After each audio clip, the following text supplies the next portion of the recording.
Let's take a visit to the weld shop.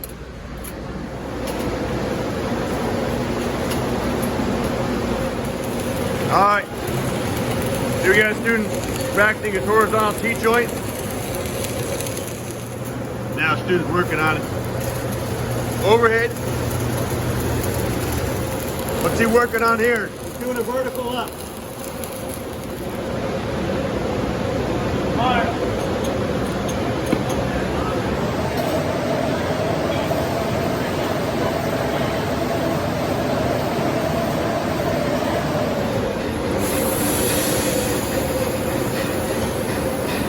Good morning. Good morning. Can you tell us a little bit about what you're learning here in Weld Shop? So far I've learned how to do my horizontal beads, my vertical up beads, and my overhead beads. I plan to learn my V-joint beads in the next day or two, hopefully.